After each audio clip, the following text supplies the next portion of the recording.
بسم اللہ الرحمن الرحیم۔ اللہم انی اسألک علما نافعا، اے میرے رب کریم ہمیں وہ علم عطا کیجئے جو واقعی ہمارے لیے مفید ہے، اور پھر ہمیں اس عمل کی توفیق دیجئے جو آپ کو پسند آنے والا ہے۔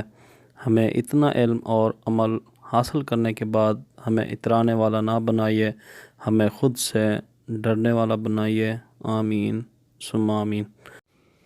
میرے عزیز طلبہ و طالبات، درخواست نویسی کا سوال انٹرمیڈیٹ سال اول 11ویں کلاس اور میٹرک سال اول کلاس 9 کے پرچے کا 7واں سوال ہوتا ہے، جو کہ انشائیہ حصے میں آتا ہے۔ اس سوال کے 10 نمبر ہوتے ہیں۔ درخواست کا لفظ فارسی سے اردو میں مستعمل ہوا۔ درخواست کا لفظ اردو میں بطور اسم استعمال ہوتا ہے۔ درخواست کے لغوی معنی التماس، گزارش، عرض، التجا، خواہش اور آرزو کے ہیں۔ درخواست کو عرضی، عرض داشت اور گزارش نامہ بھی کہتے ہیں۔ درخواست کے مترادف الفاظ سوال، التماس اور خواہش ہی کے ہیں۔ اصطلاحی طور پر کسی انفرادی یا اجتماعی شکایت، ضرورت یا مسئلہ کے حل کے لیے کسی افسر یا حاکم کے نام لکھی جانے والی تحریر درخواست کہلاتی ہے۔ درخواست ہمیشہ صاحب شخصیت کے نام لکھی جاتی ہے۔ اردو نثر میں درخواست نویسی خالصتاً دفتری مراسلات میں شمار ہوتی ہے۔ درخواست لکھنے کے لیے ضروری ہدایات۔ نمبر 1، درخواست ہمیشہ نئے صفحے سے شروع کی جاتی ہے۔ نمبر 2، درخواست لکھنے سے پہلے افسر کا عہدہ لکھا جاتا ہے۔ جیسے اگر آپ پرنسپل کے نام درخواست لکھ رہے ہیں تو آپ لکھیں گے باخدمت جناب principal government model high school. اور نمبر 3، طرز تحاتب۔ باخدمت جناب principal government model high school جو ہے یہ طرز تحاتب کہلاتا ہے۔ اس کے بعد شہر کا نام لکھا جاتا ہے۔ لیکن بورڈ کے امتحانات میں شہر کے نام لکھنے پر پابندی ہے، اس لیے آپ شہر کے نام کی جگہ الف ب جیم لکھیں گے۔ جیسے نیچے آپ دیکھ سکتے ہیں، طرز تحاتب کے بعد باخدمت جناب principal government model high school الف ب جیم۔ تو بورڈ کے امتحانات میں شہر کے نام لکھنے پر پابندی ہوتی ہے۔ اگر جو کوئی لکھتا ہے تو اس کا پیپر جو ہے مشکوک ہو جاتا ہے اور اسے نمبر بھی پورے نہیں ملتے۔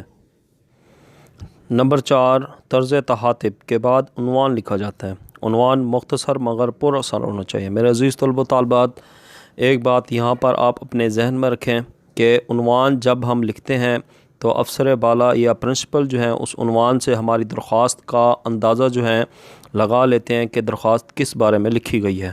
تو طرز تحاتب اور شہر کا نام لکھنے کے بعد پھر آپ نے عنوان لکھنا ہے اور کولن لگانا ہے۔ کولن لگانے کے بعد جس چیز کے بارے میں آپ درخواست لکھ رہے ہیں اس کا آپ نے عنوان لکھنا ہے۔ جیسے میں یہاں درخواست لکھ رہا ہوں ضروری کام کی، تو میں نے لکھا رخصت برائے ضروری کام۔ نمبر 5، عنوان لکھنے کے بعد القاب جناب عالی تحریر کریں۔ اس کے بعد حروف ندائیہ کی علامت ضرور لکھیں۔ جیسے طرز تحاتب کے بعد ہم نے شہر کا نام لکھا، پھر ہم نے عنوان لکھا، اب ہم نے لکھنا تھا جناب عالی، تو جناب عالی اس کے آگے حروف ندائیہ کی علامت۔ میرے عزیز طلبہ و طالبات، یہ بات ذہن میں رکھیں کہ جناب عالیہ اور جناب اعلیٰ لکھنا بہت غلط ہے، تو اس چیز کو جو ہے نا آپ نے ختم کرنا ہے۔ نمبر 6، القاب کے بعد اگلی سطر سے درخواست کا نفس مضمون پیراگراف بنا کر تحریر کریں۔ نفس مضمون 3 حصوں پر مشتمل ہوتا ہے۔ نمبر 1، آغاز یا تمہید، نمبر 2، اصل مدعا، اور نمبر 3، اختتام۔ نفس مضمون کا ہم پڑھتے ہیں پہلا حصہ جسے ہم کہتے ہیں آغاز یا تمہید۔ جیسا کہ طرز تحاتب کے بعد ہم نے عنوان لکھا، اس کے بعد القاب لکھے۔ اب جو ہے آغاز جو کرنا ہے وہ ہم نے اس طریقے سے کرنا ہے۔ درخواست کا مواد لکھنے سے پہلے مؤدبانہ گزارش ہے، لکھیں آپ کی مرضی، یا التماس ہے کہ لکھیں آپ کی مرضی۔ اس کے بعد آپ نے اپنا مواد جو ہے وہ شروع کرنا ہے۔ نفس مضمون کا جو دوسرا حصہ ہے وہ ہے اصل مدعا، مطلب کہ وہ مقصد لکھیں جو آپ افسر سے کہنا چاہتے ہیں۔ طرز تحاتب لکھنے کے بعد عنوان لکھنے کے بعد القاب لکھنے کے بعد ہم نے تمہید لکھی تھی، مؤدبانہ گزارش ہے کہ اب ہم نے اصل مدعا لکھنا ہے۔ جیسے میں درخواست لکھ رہا تھا گھر پر ضروری کام کی، تو میں لکھوں گا فدوی کو گھر پر ضروری کام ہے جس کی وجہ سے فدوی سکول حاضر ہونے سے قاصر ہے، براہ مہربانی آج کی رخصت عنایت فرمائے۔ تو یہ چیز جو ہے میری اصل مدعا جو ہے وہ کہلائے گی۔ تو عزیز طلبہ و طالبات، یہ بات ذہن میں رکھیں کہ براہ مہربانی ہرگز نہ لکھیں، بلکہ براہ مہربانی لکھیں، اور اسی طرح مشکور ہوں گا ہرگز نہ لکھیں بلکہ ممنون ہوں گا یا شکر گزار ہوں گا لکھیں۔ نفس مضمون کا تیسرا حصہ، اختتام درخواست کو اچانک ختم نہیں کیا جاتا بلکہ اختتامی کلمات لکھنا ضروری ہوتے ہیں۔ مثال کے طور پر عین نوازش ہوگی، یا اللہ پاک آپ کا اقبال بلند رکھے۔ اصل مدعا لکھنے کے بعد اس طرح عین نوازش ہوگی، تو آپ سبز کلر میں جو ہے یہ اصل مدعا لکھا ہوا ہے، جب آپ اپنا اصل مدعا لکھ لیں تو اس کے بعد آپ نے لکھنا ہے عین نوازش ہوگی۔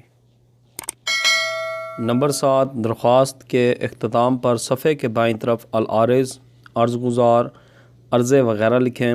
اگر درخواست پرنسپل کے نام ہے تو آپ کا تابع فرما یا آپ کا فرما بردار لکھیں۔ اگر درخواست سرکاری ہو تو آپ کا نیاز مند یا آپ کا مخلص جو ہے آپ لکھیں۔ اس طرح آپ جو ہے لکھ سکتے ہیں کہ آپ کا تابع فرمان بالکل بائیں طرف، اس کے نیچے جو ہے آپ نے اپنا نام نہیں لکھنا، اس کی جگہ سین شین صاد لکھنا ہے اور کلاس لکھنی ہے۔ ایک بات نوٹ کر لیں کہ تابع دار ہرگز نہ لکھیں، کیونکہ اس کا معنی ہے تابع رکھنے والا، تو اس غلطی سے آپ لوگوں نے بچنا ہے۔ نمبر 8 اور آخری ہدایت، اختتام لکھ کر اس سطر کے انتہائی دائیں طرف تاریخ لکھیں۔ تاریخ ہمیشہ اردو میں لکھیں، اور آپ اردو کی جو تاریخ ہے آپ نیچے ملاحظہ فرما سکتے ہیں، دیکھ سکتے ہیں کہ 1 سے لے کر 9 تک ہم کس طرح جو ہے لکھ سکتے ہیں۔ میرے عزیز طلبہ و طالبات، آپ اپنی سکرین پر درخواست کا جو نمونہ ہے وہ آپ دیکھ سکتے ہیں، اور اس کی نمبرنگ کس طریقے سے کی جاتی ہے وہ بھی آپ دیکھ سکتے ہیں۔